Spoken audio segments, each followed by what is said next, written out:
We're in section 5.3, and for our next example, we're going to evaluate the definite integral. And it's understood now that we can use our shortcut method because we're not told to do this by the limit of the Riemann sum or using that theorem for, etc.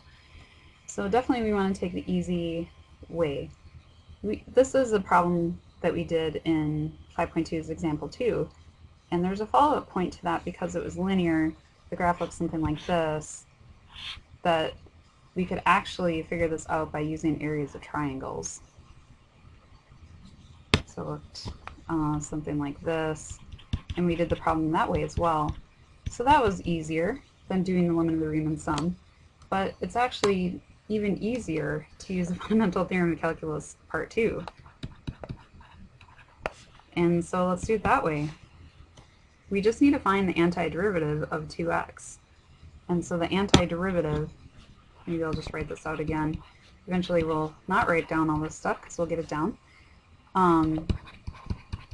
Is just having the constant, taking the antiderivative of x, which is 1/2 x squared. So it's just x squared over all.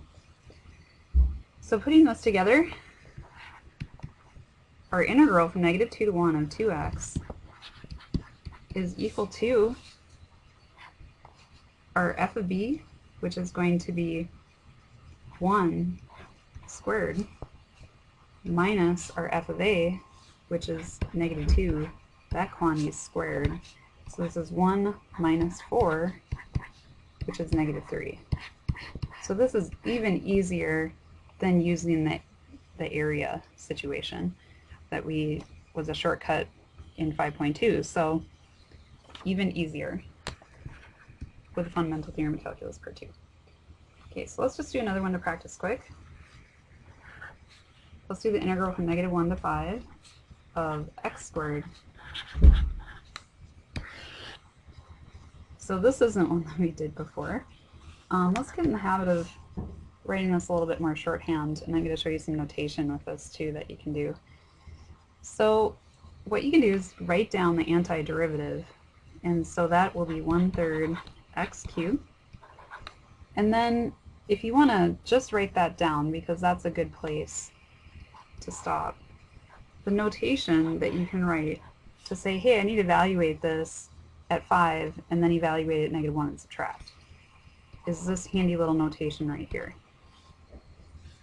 Just off to the side, another thing that I do a lot, it's kind of common, is to just make a big line like this is another possibility, just to kind of be aware of that, which means I still have to plug in the 5, and then I need to plug in the negative, oops, I got my 1/3, which I could pull out of the whole thing, but I'll stick it along here. It's 1/3 times -1 cubed. So it just gives you a nice stopping point that you can just write down the antiderivative and then write a new line of your solution. So this is really, really common notation right here.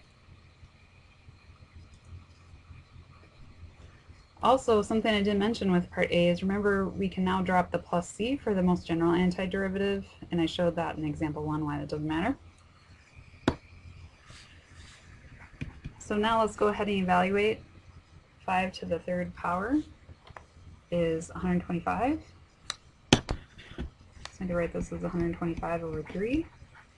And then we have minus -1/3. So plus 1/3 overall, which is 126 thirds. And that reduces nicely just down to 42.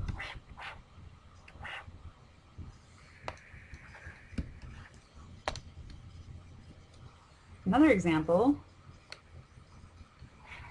we have the integral from 0 to pi of sine x. So this is something we didn't do before, but using the fundamental theorem of calculus now, we can easily do this.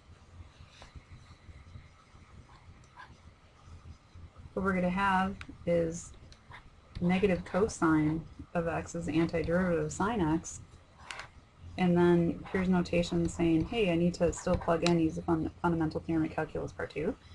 Now I'm going to do it. Negative cosine of pi minus negative cosine of 0. So doing this, we get negative of negative 1, and then overall here we're going to have plus 1 is equal to 2.